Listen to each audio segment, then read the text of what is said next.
L'ICAP és els que aposten pels MASC.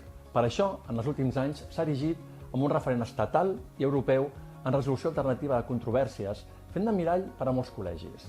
Ara, amb l'entrada en vigor de la Llei Orgànica 1/2025 de 2 de gener, de mesures en matèria d'eficiència del Servei Públic de Justícia, ha de ser capdavanter també en formar gratuïtament a tots els col·legiats i col·legiades perquè ningú es quedi enrere a l'hora de complir els requisits de procedibilitat.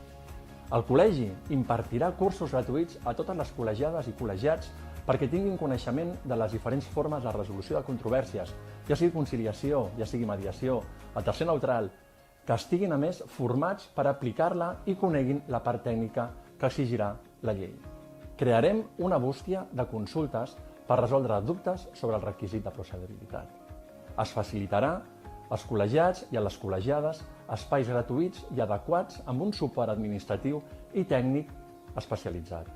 Reivindicarem una millora de la puntualitat i de l'import dels mòduls de pagament de les mediacions públiques als professionals de mediació i dels ADRs. Desenvoluparem el dret col·laboratiu com a ADR propi de l'advocacia. A vallejonavarro.cat hi trobareu tot el nostre pla de govern en matèria d'ADR.